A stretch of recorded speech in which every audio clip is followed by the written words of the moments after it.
안녕하세요. 저는 그 흔한 고부간의 갈등과 다리 역할 못하는 남편의 문제로 이혼한 40대 초반 여자입니다. 제가 이곳을 찾은 건 무려 4년이 지난 결혼 스토리 때문인데요. 제가 젊을 때만 해도 이혼 자체는 해도 되고 말아도 되는 종착지가 아닌 무슨 일이 있어도 피해야 할 지옥행과 다름없는 인식이 강했습니다. 그래도 저도 시집살이를 참고 시모의 등살을 버티는 게 당연했는데 하나밖에 없는 제 아들이 커가면서 사회적 시대도 이전과 다른 분위기를 띠고 있는 게 보였고 그제야 저도 이혼해 볼 용기가 나더라고요. 당연히 이혼까진 결코 쉬운 결정은 아니었습니다. 못 먹고 죽어도 고였던 저는 미워 죽겠고 원망스러운 남편조차 또 막상 버리려고 하니까 고민 많이 되더라고요. 그럼에도 끝내 아들만 생각했고 아들의 도움을 받아 새 삶을 살고 있습니다. 저는 정말 지독한 시집살이를 겪었어요. 개고생하면서 결혼 생활을 했다고 말을 하면 보통 사람들은 제 친정 형편이 어려울 거라고 당연하게 생각하시더라고요. 하지만 아닙니다. 오히려 그 반대였어요. 저는 친정집이 소위 중산층에 속하는 넉넉한 집안의 딸이었습니다. 저 때는 시집살이가 다 이랬네요. 잘 살든 못 살든 며느리 입장이 되는 순간 시댁에선 가장 천민 수준이 되는 게 법이나 다름없었습니다. 제 남편은 글을 쓰는 사람인데 남편 자체가 하고 싶은 일 아니면 다른 곳에 관심 없는 타입이라 먹고 사는 것보다 자기 꿈을 이루는 게 중요한 사람입니다. 저랑은 소개팅으로 만난 사이예요. 젊을 때는 남편의 열정이 마음에 들어서 금방 인연이 되었고 글만 쓰느라 제대로 된 벌이가 안 되던 남편 때문에 데이트 비용은 거의 제가 냈습니다. 당시에 여자가 돈 내는 건 흔치 않은 인식이었어요. 그런 사회적 배경치고는 제 머리가 조금 깨어 있었나 보네요. 저는 누가 돈을 내던 상관없는 입장이었거든요. 남편의 경제력도 당연히 그리 중요하게 생각하지 않았습니다. 제게는 사랑하는 마음이 더 중요했어요. 남편과 1년을 사랑하면서 정말 소설 같은 순간이 많았기에 저는 2번 다시 이런 남자는 만날 수 없다고 착각했고 그 콩깍지 덕분에 결혼까지도 자연스럽게 결심을 하게 되었어요. 양가 어른들을 뵙기 전만 해도 저랑 남편 사이는 문제가 없었습니다.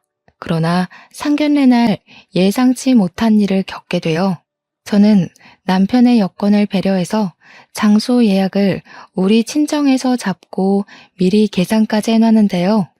갑자기 상견례 닥친 하루 전날에 남편이 제게 전화해서 예약 장소를 취소하라고 하더라고요. 시모가 친정이 정한 곳 말고 자기가 맛있는 데 한다고 다른 곳을 예약해뒀으니 본래 예약된 곳 물으라는 통보였습니다. 친정에서 예약한 곳은 고급 일식집이었는데 거기는 무조건 예약제로만 운영이 되어서 중간에 취소를 할 경우 위약금을 물어야 되거든요. 심지어 하루 전날 취소를 한다면 환불 금액은 겨우 60%밖에 안 됩니다. 만약 100만 원 식사 자리였다 치면 60만 원만 돌려받는 거라고요. 저희 집이 여유 있다고 했지 돈이 사치 부릴 정도로 잘 사는 집은 아니거든요. 부자든 아니든 어쨌든 일이 이렇게 돼버리면 서로 만나기 전부터 감정이 상하게 되잖아요. 그래서 저희 부모님이 그날 밤 잠을 제대로 못 주무셨습니다. 기분이 엄청 안 좋아서요. 그래도 어쩌겠어요. 남편 말로는 시모 의견이 너무 완고해서 어쩔 수가 없다고 자기도 곤란해하던걸요. 그렇게 바뀐 장소는 저희 친정 부모님의 감정을 또 한 번 상하게 만들었는데요. 충격적이게도 고기 냄새 폴폴 나는 번잡한 식당이 아니겠어요? 그 식당이 나쁘다는 게 아닙니다. 그냥 그렇게 시끄럽고 정신없는 곳은 상견례 장소와 맞지 않다고 생각했을 뿐이에요. 저희 친정 부모님은 상대방에게 격식을 차린다고 아주 곱게 단장을 하고 오셨는데 상견례 마치고 남은 건 온 옷에 다 밴 고기 냄새뿐이었던 걸로 기억합니다. 그렇다고 상견례 분위기가 좋았던 것도 아니에요. 시모가 인사 나누자마자 우리에게 던진 첫 마디는 시모의 인품을 그대로 드러냈습니다. 장소가 고깃집이란 소리 못 들었는가 보네. 비싼 옷 버리게 돼서 어째요? 우리 집은 늘 이랬고 앞으로도 이렇게 살 건데. 곱상하게 자란 따님이 적응하려나 모르겠네요. 안 싸돈도 그 집의 며느리시니까 아실 거예요. 어디 며느리 일이 보통 일인가요? 곱상하다고 봐주고 돈 많다고 참아주고. 저희 집은 그런 거 없습니다. 그 말을 듣는 순간 저는 시모가 이 결혼을 탐탁치 않아 한다는 걸 눈치챘습니다. 저희 친정 부모님도 시모의 빈정거림에 표정을 어둡게 했어요. 그러니 시모와 다르게 눈치는 있던 남편과 시부가 나서서 시모의 거침없는 발언을 말려주었습니다. 사부인께선 애들 만남이 마음에 들지 않나 봐요. 아니면 우리 딸이 별로 못마땅하신 건가? 저희는 다른 거 안 보고 그저 딸애가 원하는 남자랑 결혼시키는 걸 목적에 두고 있거든요. 사위될 사람이 저희들 마음에 들든 아니든 딸 의견 존중해서 이 자리에 나왔다는 소리예요. 아이고, 기분이 상하셨나 보네. 저렇게 곱상한 따님을 주신다는데 마음에 안 들 리가 있겠어요? 사랑 많이 받고 자란 티가 나길래 괜히 저희 집 오면 고생할 거니까 안쓰러워서 한 소리 한 거지요. 저한테는 과분한 며느리네요. 말씀에 교양이 참 없으시네요. 제가 딸을 주는 게 아니라 딸이랑 그쪽 자식이 잘 살도록 응원해 주는 거죠. 자식이 물건도 아니고 주고 말고가 어딨겠어요. 그날 상견례 분위기는 그야말로 엄마들의 기싸움으로 끝났습니다. 엄마는 주변에 사람들이 많다 보니까 최대한 예의 차려 마무리한 거였어요. 상견례 이후로 친정 부모님은 얼마나 노발대발 저의 결혼을 반대했는지 모릅니다. 하지만 그때만 해도 제 젊은 패기가 쓸데없이 결혼 의지에서 발산이 돼버렸네요. 남편을 너무 사랑했고 고작 어른들의 문제로 헤어지고 싶지 않다는 미친 소리를 해버렸습니다. 남편도 저희 부모님을 찾아와서 시부모는 신경 안 써도 된다고, 저 없이는 못 산다고 며칠을 무릎 꿇고 빌었죠. 저와 남편의 완강한 고집에 친정 부모님은 결국 반기를 들어주었어요. 제가 결혼을 강력하게 주장하긴 했지만 저라고 왜 이 결혼이 안 찝찝했겠습니까? 시모의 말투, 표정, 눈빛만 보아도 저를 싫어하는 게 느껴지는데 이 결혼이 고민 안 됐겠어요? 저를 기다리고 있을 시집살이만 생각하면 당연히 무서웠죠. 결혼을 말리는 수많은 감정들이 저에게 경고를 보냈는데도 저는 남편한테 눈이 멀어 굳이 가시밭길을 택했습니다. 누구 탓을 할 생각 없어요. 제 탓인 거 잘 알거든요. 그렇게 쓸모없는 사랑이란 감정으로 결혼을 해버렸고 시모의 권유로 합가를 시작했어요. 요즘 같으면 당연히 친정한테 도움을 조금 받아서 분가를 했을 겁니다. 그런데 그때는 결혼을 하면 웬만한 며느리들이 거의 다 시댁에 합가를 해서 살았을 적이었어요. 그것마저도 저한테는 당연한 결정이었다는 거죠. 어느 누가 시댁을 대상으로 머리를 굴려볼 생각을 했겠습니까? 그때는 요즘처럼 메신저도 부족했고 주위에 결혼한 사람들이 많이 있지 않은 이상 소문으로 다양한 사례를 듣는 것도 쉽지 않았었어요. 저랑 남편은 신혼여행도 못 갔습니다. 결혼식 끝나자마자 몸살이 난 시모 때문에 남편이 여행 다 취소하고 시모의 간병을 했기 때문이죠. 그때는 시모가 아프다는 사실에 저도 놀라서 여행 따위 상관없다고 솔선수범 나서서 시모를 챙겼습니다. 참 순진했고 바보 같은 짓이었어요.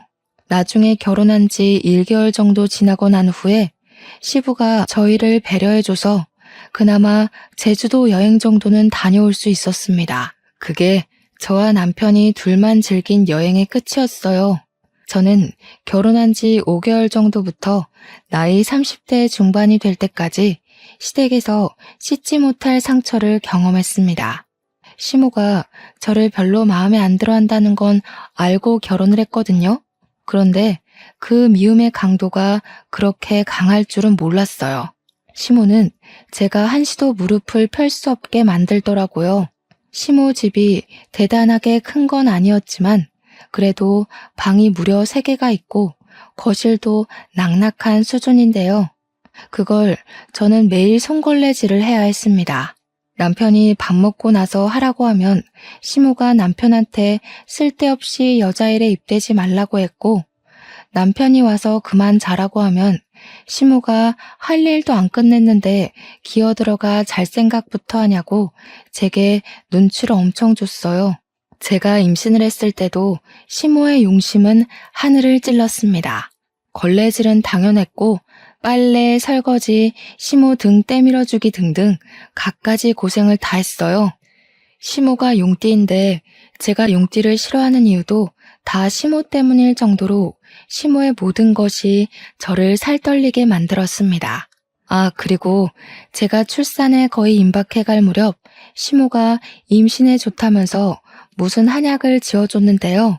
제가 아직도 그 한약을 먹은 게 한우로 남아있어요.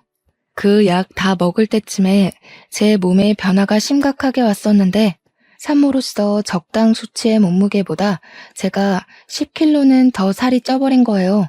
완전히 다른 사람이 되었을 정도로 부어서 코끼리 수준이 되었습니다. 남편도 깜짝 놀랐을 정도로 변화가 빠르게 찾아온 거였어요. 당신 이 정도로 살찌는 건 애한테도 안 좋지 않아? 쌍둥이를 뵌 것도 아닌데 무슨 살이 이렇게 쪘어? 많이 먹었어? 먹긴 뭘 먹어. 요즘 입덧 심해서 제대로 입에 넣지도 못하는 거 봤잖아. 아무래도 어머님이 지어주신 약 때문인 것 같아. 분명 산모한테 좋은 거라고 했는데 뭔가 잘못됐나 봐. 시모가 저한테 그 한약을 건넬 때 솔직히 처음에는 시모가 그래도 어느 정도의 양심은 있구나. 그래도 나를 며느리라고 생각은 하고 있구나 생각했습니다. 자기 손자한테는 그래도 할머니 노릇 해주겠구나 생각을 했었다고요. 그런데 약을 먹으면 먹을수록 제 신체 변화가 무섭게 돌변하자 시모에 대한 의심이 새록새록 들기 시작했어요. 시모 마음을 생각해서 정말 고맙게 받았던 건데 병원에서까지 저더러 더 이상 살찌면 위험할 수 있다고 말해주는 탓에 저는 그 한약을 들고 한의원 한 곳을 찾아갔어요. 그리고 그곳에서 들은 사실은 충격적이게도 이 약이 불법적으로 만들어진 사짜 약이라는 걸 알게 되었습니다. 처음으로 시모한테 서운하고 화가 나서 한약을 들고 따졌어요.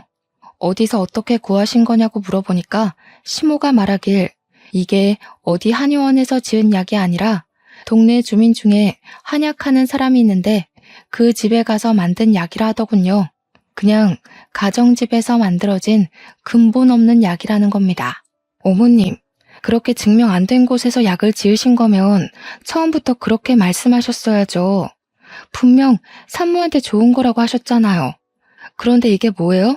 산부인과에서도 저더러 이대로면 출산도 위험하다 했어요. 참나, 그 집의 사람도 한때 한의사였어. 내가 네 몸이 말라서 기력 없다고 하는 바람에 살찌는 약재를 보탠 것 같은데, 아니, 그래서 지금 나한테 따지는 거니? 돈 많은 친정 뒀다고 동네 집에서 지은 싸구려 약은 약도 아니라는 거냐? 그 말 하는 게 아니란 거 아시잖아요. 제 몸 보세요. 당장 병나더라도 이상하지 않을 상태가 돼버렸다고요. 어머님 믿고 먹었던 건데 아무래도 더는 못 먹겠네요. 제가 아무리 미워도 그렇지 어떻게 어머님 손자까지 위험하게 만드세요? 웃긴다. 뭘 또 내 손자까지 끌어들여. 아유 됐다. 그럼 다 개원해. 그래도 하나 있는 며느리라고 내 돈 들여 약까지 해줬더니 겨우 이런 소리나 쳐듣고 있네. 으이그 내 팔자야. 먹기 싫음 다 갖다 버려라. 너는 어째 마음에 드는 구석이라고는 없냐? 시모는 오히려 제게 삐쳐서 그날 저녁을 단식하셨습니다. 남편이 설득해서 시모를 밥상 앞에 앉히려 했지만 시모가 제게 시위하면서 친정 빽 믿고 시애미 개무시한다며 욕을 하는 탓에 남편도 포기해버렸어요. 대신 그날 저녁 먹으면서 남편이 제게 좀 많이 툴툴거렸네요. 엄마랑 좀 잘 지낼 순 없어? 엄마 나이도 있는데 그냥 비위 맞춰주면 당신도 지내는데 편할 거 아니야. 들어보니까 한약 때문에 다툰 것 같던데. 그걸 꼭 엄마한테 따져야 했어? 그냥 먹는 척하고 안 먹으면 그만인 거를. 어머님 약 때문에 나만 위험했어? 우리 아이도 큰일 날 뻔했어. 내가 한의원 안 가봤으면 불량 한약인 줄도 모르고 계속 먹었을 거 아니야. 잘못된 걸 잘못됐다고 알려줬을 뿐인데 다들 나한테 왜 이래? 만약 남편이라도 멀쩡했다면 제가 이혼까진 안 했을 겁니다. 이왕 참고 산 거 이혼해봤자 뭐 하겠나, 다 이렇게 살 텐데 하고 살았을 거라고요. 그런데 남편이란 작자는 제가 임신을 하고 살이 찌면서부터 제게 소홀해지기 시작하더니 출산을 하고 나서부터는 일주일에 3일씩 막 외박을 했습니다. 남편이 글 쓰는 사람이라고 했잖아요. 그것도 진작에 손 놓았고 친정에서 저더러 출산 고생했다고 준 돈을 빌려달라더니 외박을 안 할 때면 술 처먹고 들어와서 거실에 대자로 뻗는 것도 여러 번이었습니다.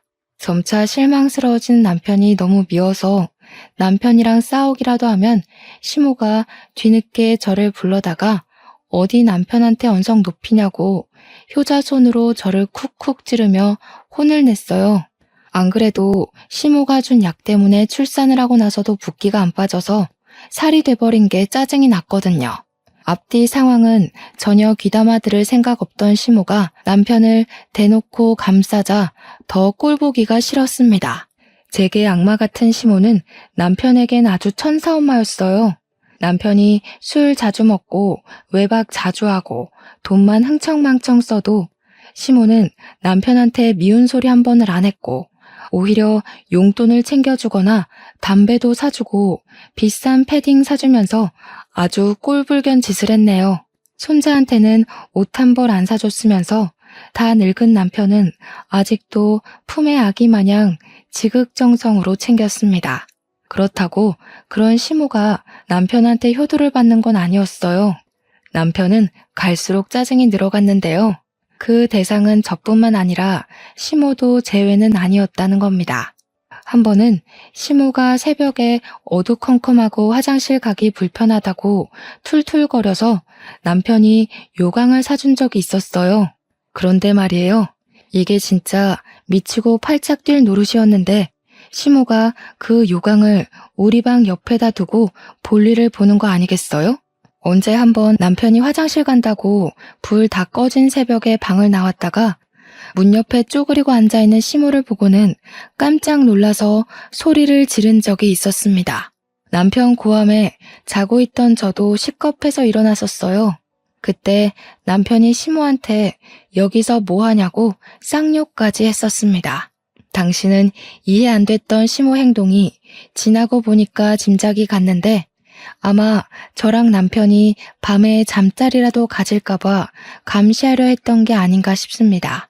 남편한테 그렇게 욕을 먹어도 시모는 똑같은 짓을 반복하더라고요. 남편이 짜증나서 요강을 내다버리는 바람에 시모가 그 더러운 짓을 멈췄던 거였어요. 그럼에도 시모는 남편 앞에서 한없이 아들 바보 노릇을 하더군요. 시모의 용심은 제 아들이 초등학교를 입학했을 때까지도 계속되었어요. 우리 아들이 혼자 학교를 등교하려면 자리를 익혀야 하니까 제가 초반에만 일일이 등하교를 동행했었는데요. 그럴 때마다 제가 집을 비워야 되니까 시모는 그게 또 마음에 안 들었나 봐요. 아주 끼고 살아라 끼고 살아. 가서 공부까지 하고 오지 그러니 새끼들 그리 오냐오냐 키워봐라. 나중에 다 등쳐먹고 도망이 나가지. 너 같은 부모 때문에 뉴스에 나오는 못된 애들이 사방에 출몰해서 범죄나 일으키는 거야. 제가 집안일을 안 해놓은 것도 아니거든요. 그런데 그 잠깐 20분 정도 없는 걸로 시모가 하루 종일 저를 쫓아다니면서 툴툴거리더라고요. 그때까지만 해도 저는 속으로만 심호 욕을 하며 모든 걸 참아 삼켰습니다. 자꾸 참았던 건 제가 참는 걸 잘해서가 아니라 그땐 참아야만 되는 줄 알았어요. 남편이 제 첫 남자이기도 했고 이미 가정이 꾸려졌고 이혼은 최대한 피해야 했으니까요. 그럼에도 제가 한번 큰 소리를 내며 집안을 시끄럽게 만든 날이 있었는데요. 바로 남편의 불륜이 제게 들통났을 때였습니다. 누구는 숨 안 막혀? 나도 속이 썩어 들어간다고. 어떻게 가족이랑 자식 새끼를 두고 그런 천박한 짓을 저지를 수 있어? 네가 그러고도 아빠야? 나는 이 집에서 개고생을 하면서 다 참고 사는데 너는 탱자탱자 놀기만 하면서 그게 답답하다고 바람을 피워? 그럼 너도 바람 피우던가. 네가 여자 같지 않아서 더는 안 끌리는데 어쩌라고. 남자가 일하고 싶고 돈 벌고 싶은 원동력은 다 여자한테서 나온다는 거 몰라? 와이프라는 사람이 덩치가 나만한데 내가 그런 힘이 생기겠어? 내 탓하기 전에 제발 네 자신을 좀 돌아봐. 애 키우고 시집살이 하느라 따로 몸 관리할 시간이 없던 저는 심호 약 때문에 부었던 살을 전혀 빼지 못해서 통통한 몸을 그대로 유지하고 있었습니다. 근데 그걸 남편이 따끔하게 지적을 하니 순간 제 처지가 너무 서럽고 배신감이 치밀어 오르더라고요. 결국 저는 99번을 참다가 겨우 한 번 터뜨려서 남편의 귀싸대기를 날렸습니다. 하지만 남편이 저를 여자로 생각 안 한다는 사실을 망각했다는 게 큰 실수였어요. 남편은 저를 더 이상 소중하게 봐주지 않더라고요. 그래서 제가 겨우 한 대 날린 뒤로는 전세 역전되어 남편에게 손 쓸 수 없을 만큼 제가 남편 발에 구부러졌습니다. 그 순간 열린 방문 틈으로 저희를 몰래 훔쳐보던 시모랑 제가 눈이 마주쳤는데요. 시모가 바로 모른 체 하더라고요.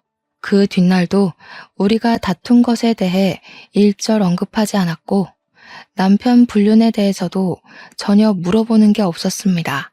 아들이 쓰레기처럼 망가지더라도 시모한테는 사랑스러운 내 아들일 뿐인가 봐요. 다시 생각해도 정말 구역질 나고 소름 끼치네요. 남편의 불륜은 한두 번이 아니었습니다. 여자도 굉장히 짧게 만나고 많이 바뀌었어요. 우리 아들이 중학생이 되었는데도 남편의 바람기는 날로 살아나기만 할 뿐 전혀 죽을 생각이 없더군요. 저는 우리 아들 공부에 방해될까봐 최대한 남편이랑 안 싸우려고 노력했고 싸우더라도 방문 닫고 큰 소리를 냈지만 아마 들릴 수밖에 없었을 거예요. 저희 방이랑 아들 방이 나란히 붙어 있거든요. 아들에게 부모의 못난 모습을 계속 노출하는 것도 제게는 또 하나의 곤욕이었습니다. 아무리 감추려고 해도 어쩔 수 없는 저의 처지를 아들이 어느 순간부터 알고 있다는 티를 내기 시작했어요. 제가 쓰러지고 싶고 지쳐도 아들만 보고 겨우 참고 살고 있는데 아들이 그걸 아는 것 같다는 거죠. 한날 아들 방에 간식을 챙겨주러 갔다가 아들이 해주는 위로를 듣게 되었는데요. 엄마만 마음 준비되면 나는 언제든지 엄마한테 힘 보탤 수 있어.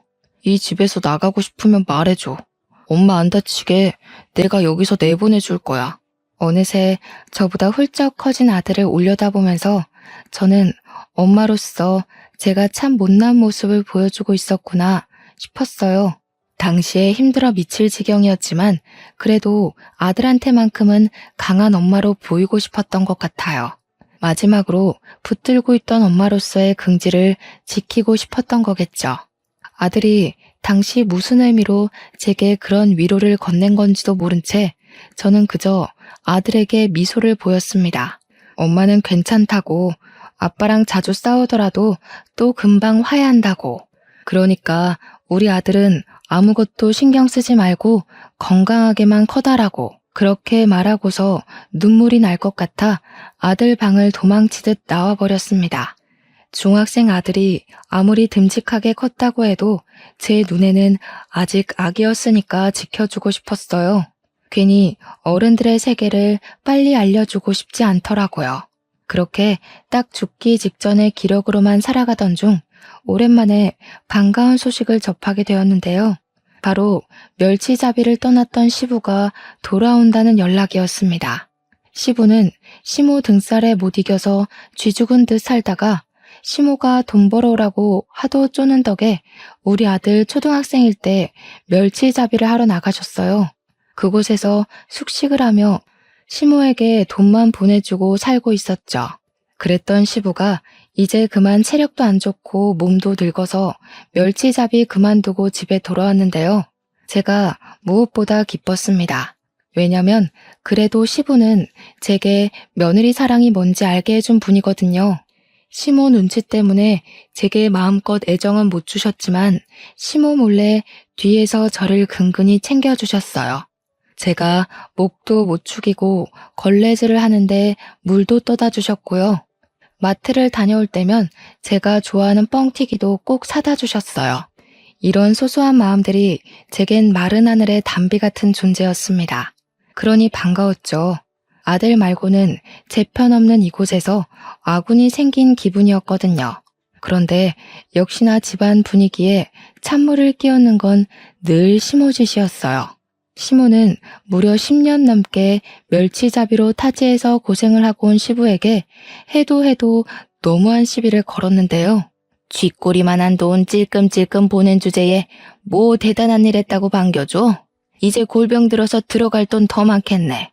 이럴 거면 그냥 나가서 콱 죽어버리지. 집 찾아올 기운은 있고 돈 벌 기운은 그리도 빨리 죽디? 그 말은 제 화까지 돋을 정도로 충격적이었습니다. 저는 시부 반응을 먼저 살폈어요. 역시나 시부 또한 무척 화가 난 상태더라고요. 무려 10년을 돈 갖다 바쳤는데 고작 한다는 소리가 저런 말이니 이건 하늘이 인내심을 시험하기 위해 시모를 보낸 게 아닌가 싶을 정도로 밥맛인 발언이었습니다. 그동안 쌓인 과거까지 한꺼번에 폭발해 미쳐버린 시부는 집 거실에 있는 TV를 넘어뜨려 깨트렸어요. 그것에 시모도 같이 열이 받았는지 리모컨을 던졌고 순식간에 거실은 싸움판이 되었습니다. 시부가 집으로 귀가한 첫날인데 가족을 위해 그 고생을 하고 와선 얼마나 속상했을까요? 그나마 그날은 남편이 있었기 때문에 시부랑 시모의 관계를 말릴 수가 있었습니다. 하필 그날은 주말이라서 아들도 집에 있었거든요. 다 큰 아들이 곧 고등학교 입학을 앞두고 있어서 반배치고사를 준비 중인데 이 번잡한 상황이 방해될 것 같더라고요. 걱정되는 마음에 아들 방을 돌아봤는데요. 아들이 휴대폰으로 시부모가 싸우고 있는 걸 찍고 있었습니다. 제가 다 당황스러워서 아들한테 작은 목소리로 뭐 하냐고 물었더니 아들은 대답도 안 하고 방으로 쏙 숨어버렸어요. 그 일은 제가 그리 크게 의의를 두지 않아서 넘어갔어요. 그 일보다 더 긴박한 상황이 눈앞에 펼쳐지고 있어 시부모 다툼 말리는 데만 정신을 빼고 있었거든요. 그런데 이런 수상쩍었던 아들의 행실 덕분에 훗날 제가 인생에서 가장 큰 결심을 하는 날을 맞게 됩니다. 남편이 여느 때처럼 바람을 피우고 들어왔는지 술 처먹은 상태로 향수 냄새가 온 집안을 진동했던 적이 있어요. 이젠 남편한테 화딱지 나는 것도 지쳐서 그냥 신발장에서 처 자고 있는 남편을 나몰라라 했습니다. 새벽에 시모가 화장실 가다가 발견하면 남편 안 챙겼다고 뭐라 하겠지만 그냥 남편 꼬락서니가 너무 짜증나고 실증나서 아무 생각도 하기 싫었어요. 그렇게 남편을 내버려둔 채 혼자 방에 누워서 잠을 청하려고 했는데요. 근 20년간 쌓인 화병 때문에 속이 후끈후끈거려서 도무지 잠이 안 오더라고요. 특히 남편을 신발장 밖에 버려뒀다고 하지만 그로 인해서 일어나게 될 다른 스트레스들이 자꾸 머릿속에 그려져서 오히려 잠이 달아났습니다. 당연히 시모로부터 받는 고충이겠죠. 시모를 개무시하고 싶지만 제 성격상 그게 잘 안 되더라고요. 시모한테 받을 스트레스가 벌써부터 신경이 쓰여서 속에 불이 나는 것 같았습니다. 그렇게 눈을 감고서 가슴 중앙을 퍽퍽 때리고 있을 때였어요. 그 순간 누가 우리 방 문을 철컥 열었고 저는 당연히 남편을 발견한 시모라고 생각을 했습니다. 방문 열리는 순간 심장이 더 미친 듯이 뛰었어요. 시모 얼굴 마주하기도 전에 숨이 턱 막혀버렸죠. 하지만 의외로 들린 목소리는 엄마라고 부르는 제 아들의 기척이었습니다. 저는 벌떡 일어나서 제게 다가오는 아들 손을 붙잡았어요. 그 야밤에 무슨 일이라도 생긴 줄 알고 급급하게 물었더니 아들이 좀 난감한 소리를 하더라고요. 엄마, 이혼해. 지금도 아빠 때문에 계속 못 자고 있었지? 엄마가 그만 아빠한테서 해방됐으면 좋겠어. 나 고등학교 입학하면 외갓집에서 지내고 싶은데. 엄마가 이혼하고 나 외갓집에 데려가줘. 그게 갑자기 무슨 말이야. 아들, 외갓집 가고 싶었어? 갑자기 왜? 이혼 얘기는 또 뭐고? 이 밤에 그 말하려고 엄마 찾아온 거야? 아들은 제 말에 답은 하지 않고 갑자기 휴대폰을 켜더니 어떤 사진을 보여줬습니다. 아들이 하나둘씩 보여주는 건 제 심장 박수를 미친 듯이 높여주었어요. 아들이 보여준 건 다름 아닌 남편의 불륜 사진과 영상이었고 시부에게 모멸감 줄 만큼의 언사를 쓰는 시모 영상이었으며 시모가 시부 통장까지 관리해 시부에게 금전 협박을 하는 모습까지 찍혀 있었습니다. 그리고 제가 무엇보다 깜짝 놀라서 아들 휴대폰을 떨어뜨리기라도 했던 사진이 있었는데요. 그건 가장 마지막에 나온 증거 영상이었어요. 할아버지가 보내준 돈으로 할머니가 딴짓하고 다녔더라. 나 이 할아버지 동네에서 봤어. 나무 아래서 고스톱 치던 할아버지 기억나? 예전에 엄마랑 내가 쓰레기 버리러 갔을 때 나한테 용돈 하라고 10,000원 준 할아버진데. 기억이 나지 왜 안 나겠습니까? 그게 당시로부터 불과 2달 전 일이었거든요. 시모가 집에만 있기 뻑적지근하다고 한 번씩 느티나무 아래에 노인들과 수다 떨러 간 건 알고 있었어요. 하지만 그냥 그런 줄로만 알았죠. 거기서 시모가 딴 영감이랑 눈이 맞았는지는 생각도 못했습니다.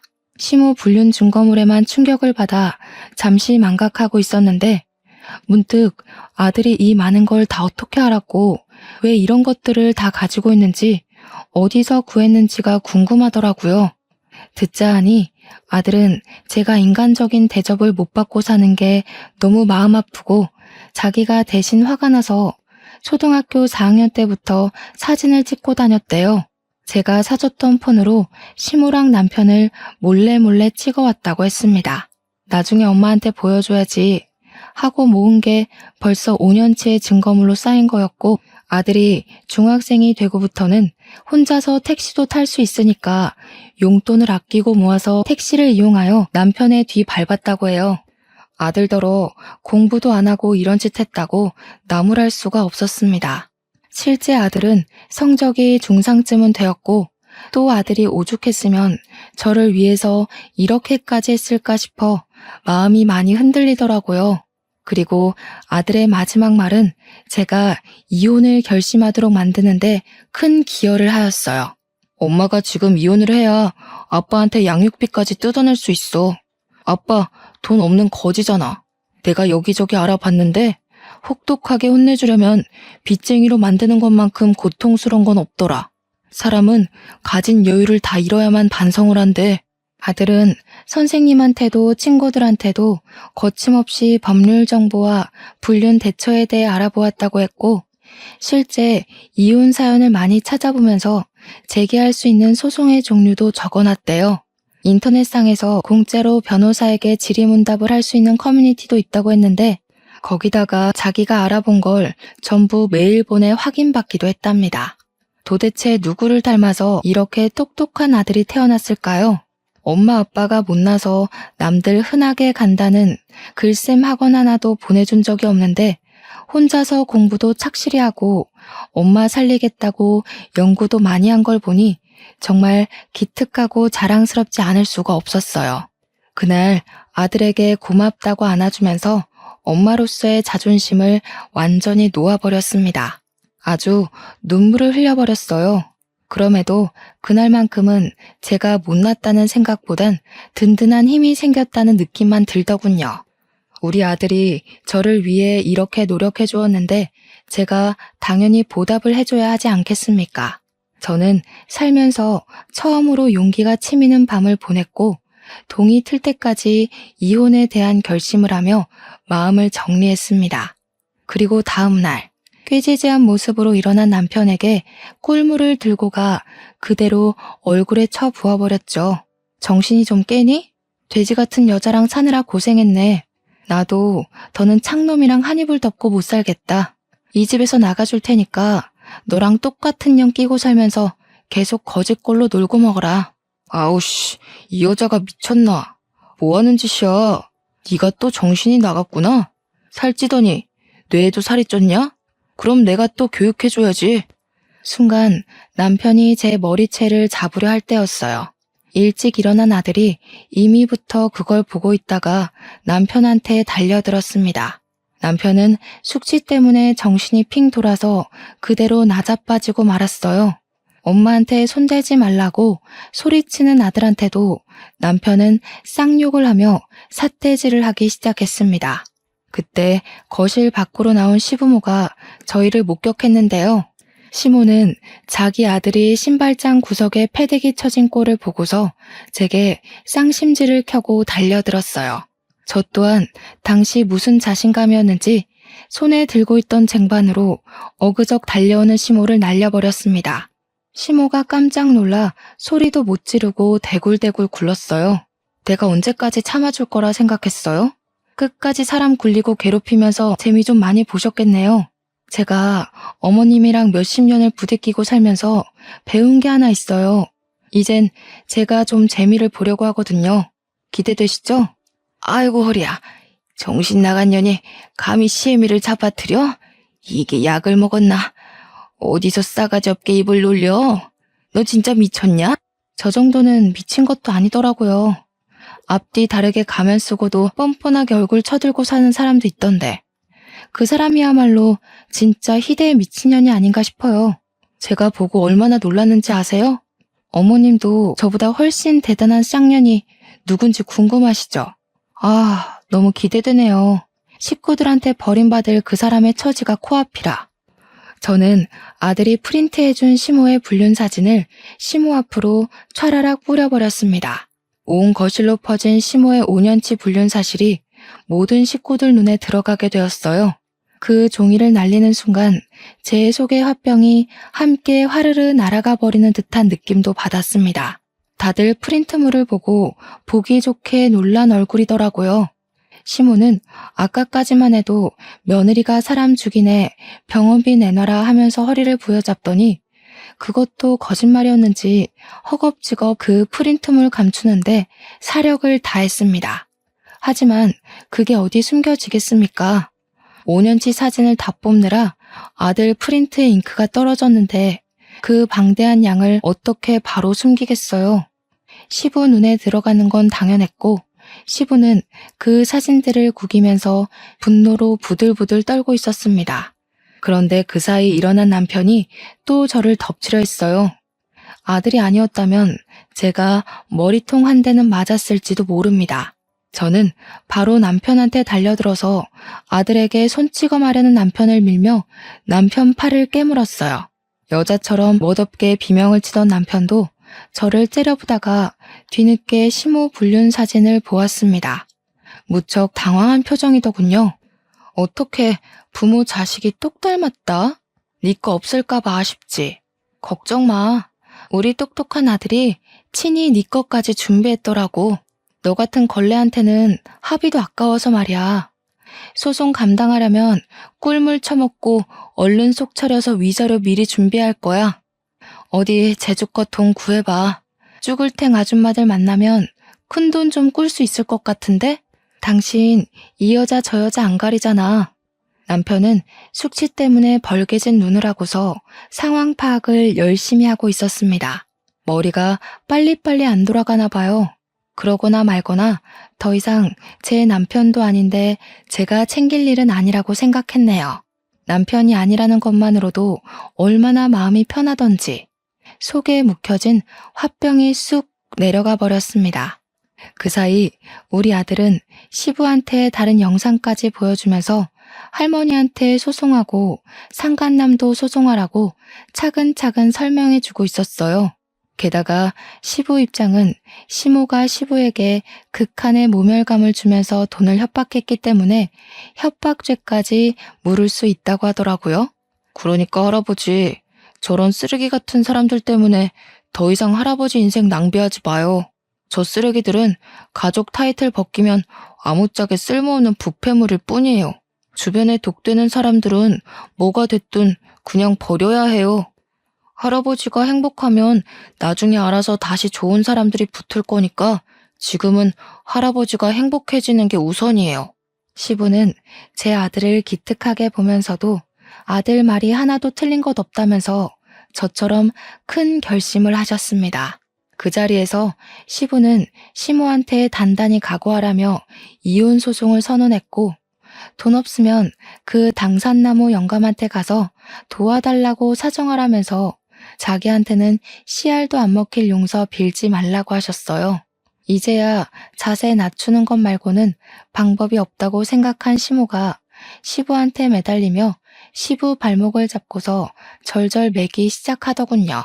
오해라고 했다가 다 자기가 잘못했다고 했다가 아주 정신없이 용서를 빌었습니다. 딱 시모의 정신 상태처럼 말이죠.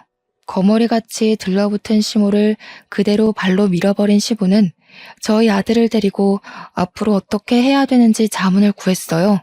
정말로 바로 소송을 결심한 것 같더라고요. 그래서 저는 시부와 나란히 시모랑 남편을 소송했고, 저는 무려 20년 만에 그 시궁창에서 빠져나올 수 있었습니다. 갈라서고 나니까 하늘까지도 그렇게 예뻐 보이더군요. 저희 아들은 외갓집으로 가려고 했는데 그러면 혼자가 된 시부가 걱정이 되었어요. 그래서 아들의 동의를 얻고서 친정을 안 가고 시부를 모시고 살려고 했거든요. 그런데 시부가 거절하더라고요. 자기 멸치잡이 하는 데서 동료들이 다 이혼한 사람들인데 같이 요양하며 지내자 했다고 당분간 섬에 가서 낚시하며 쉴 거라네요. 제 아들 말대로 시부는 자기 행복을 위해 먼저 노력해보고자 할 거랍니다. 시부가 제게 마지막 작별 인사를 하면서 한 번씩 손자나 보여달라고 하길래 저는 주책맞게도 시부 앞에서 눈물을 터뜨려 버렸어요. 그러니 시부가 또 운다면서 저더러 참 정도 많고 눈물도 많아 큰일이라고 너털하게 웃으면서 달래주었습니다. 그러면서 우리 아들 보고는 엄마 잘 지키라고 항상 건강하고 씩씩하고 공부 열심히 하라고 하곤 저희 곁을 떠나가셨어요. 시부랑은 당연히 현재도 근근히 연락하며 지내는 중이에요. 시부가 최근에 일본으로 해외여행을 가셨는데 너무 좋다고 저희 보고 놀러 가라고 사진을 찍어 보내줬습니다. 친구분들이랑 해외여행을 즐기고 있는 시부 모습은 여태 제가 봐왔던 얼굴보다 훨씬 젊어져 있었어요. 사람은 웃으면 복이 오고 행복하면 젊어진다더니 그런 말이 얼추 맞긴 한가 봐요. 참, 그리고 제일 중요하고 쓸모없는 사람들 뒷얘기가 남았죠. 이건 제가 깜빡하고 남편 연락처를 차단하지 못해서 문자로 연락을 받았던 사실인데요. 남편이랑 시모가 당연히 한순간에 빚쟁이가 되었다고 해요. 거기서 시모가 자기 아들한테 우리 이제 어쩌냐고 우는 소리를 했대요. 그런데 남편이 시모 보고 한 말이 웃겼습니다. 자기더러 돈 대신 갚아달라 할 생각 말라며 쌩까고 가출을 해버렸다고 했어요. 그래서 남편이 제게 연락 온 거였더라고요. 자기 좀 걷어달라고 말이죠. 당연히 그날로 수신 차단해버렸습니다. 아들도 진작에 다 차단해버렸더군요. 저는 솔직히 남편보다 시모가 더 꽃이다고 생각합니다. 저보고 애 오냐오냐 키우면 나중에 부모 등 처먹고 도망친다더니 결국 자기가 자기 소개한 셈이 돼버렸잖아요. 곰곰이 생각해보면 자식한테 버림받아서 갈 곳 잃은 시모 처지가 딱 그 말에 들어맞더군요. 이래서 사람은 늘 말조심, 행동조심해야 된다고 하나 봐요. 천벌받은 남편과 시모를 보면서 정말 많은 걸 배웠고 깨우쳤어요. 그리고 우리 아들의 듬직한 면도 보게 되었고요. 저희 아들이 이제 고등학교를 들어가요. 외갓집에서 다니는 게 너무 잘 맞았는지 반배치고사를 수월하게 대박치고 온 거 아니겠습니까? 외조부, 외조모한테도 잘하는 우리 아들을 보면서 저도 계속 저를 위해 노력하는 강한 엄마가 되려고 합니다. 앞으로 제 바람은 우리 식구가 가는 길에 가시밭길이 더 이상 나타나지 않는 것뿐이에요. 제 사연은 여기서 끝이 납니다. 제 인생이 조금 답답하게 느껴졌을 수 있을 텐데 그럼에도 끝까지 이 사람의 하소연을 들어주셔서 너무 감사드려요. 좋은 하루 보내세요.